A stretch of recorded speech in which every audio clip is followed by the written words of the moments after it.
Oi, pessoal, tudo bem com vocês? Espero que sim, que vocês estejam se cuidando. Hoje iremos fazer uma revisão do capítulo 7 sobre o triângulo retângulo e vamos ver também algumas coisas novas neste capítulo. Teorema de Pitágoras. Esse teorema relaciona as medidas dos ângulos de triângulos retângulos, ou seja, triângulos que possuem um ângulo interno reto, um ângulo interno de 90 graus. A hipotenusa é o lado oposto ao ângulo reto e corresponde ao maior lado do triângulo, e os outros dois lados são chamados catetos. Em todo triângulo retângulo, a soma dos quadrados das medidas dos catetos é igual ao quadrado da medida da hipotenusa. No triângulo ABC ao lado, nós temos que a hipotenusa, que é o A ao quadrado, igual a B ao quadrado mais C ao quadrado. E B e C, eles são os catetos. Relações métricas no triângulo retângulo. São as relações envolvendo as medidas de seus lados e a proporção que existe entre eles. Em todo triângulo retângulo, a altura relativa à hipotenusa divide-o em dois outros triângulos retângulos que são semelhantes ao maior e, consequentemente, semelhantes entre si.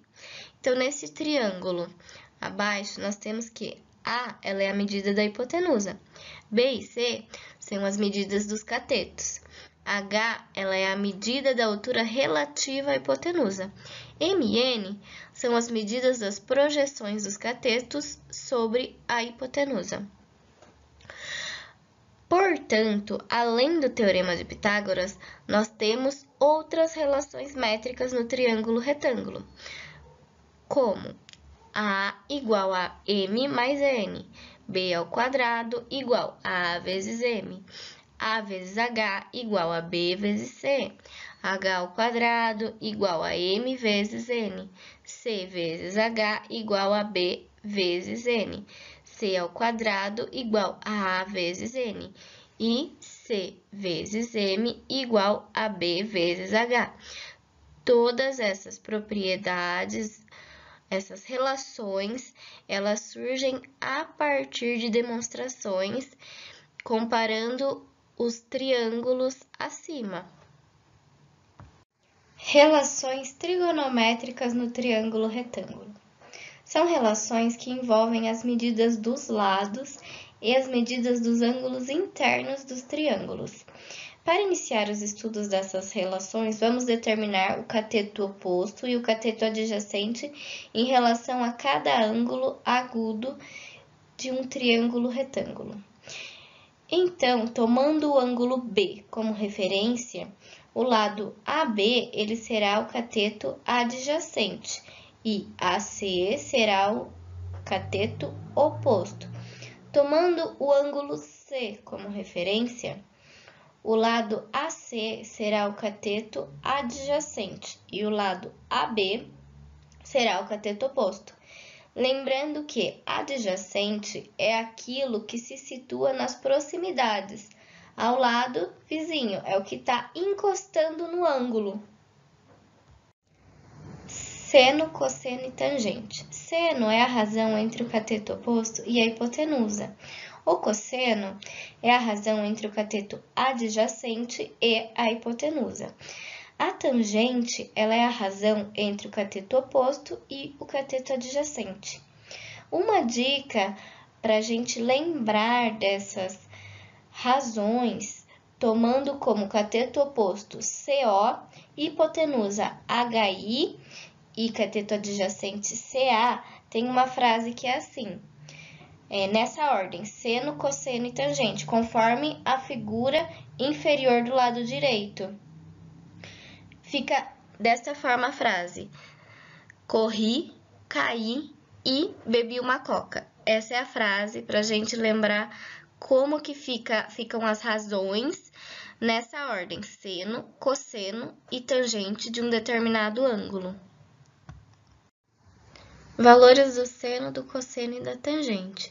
Nós podemos utilizar a tabela trigonométrica, que possui o valor do seno, do cosseno e da tangente de diversos ângulos.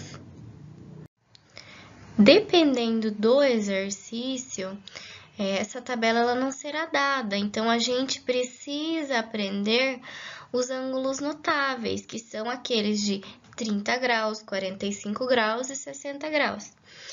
E através do Teorema de Pitágoras e das relações trigonométricas, a gente obtém que o seno de 30 graus é 1 sobre 2, o seno de 45 graus é raiz de 2 sobre 2, o seno de 60 graus é raiz de 3 sobre 2, cosseno de 30 graus, raiz de 3 sobre 2, cosseno de 45 graus, raiz de 2 sobre 2, cosseno de 60 graus, 1 sobre 2. Tangente de 30 graus, raiz de 3 sobre 3. Tangente de 45 graus, 1. E tangente de 60 graus, raiz de 3. Existe uma forma que fica fácil para a gente lembrar e escrever esses ângulos e seus valores, né? Então, fica assim, ó, se a gente começar da esquerda para a direita do seno, a gente escreve 1, 2, 3, e embaixo no cosseno, 3, 2, 1, tudo sobre 2, ou seja, tudo dividido por 2. Daí, a gente vai para a tangente, raiz de 3 sobre 3, 1 raiz de 3.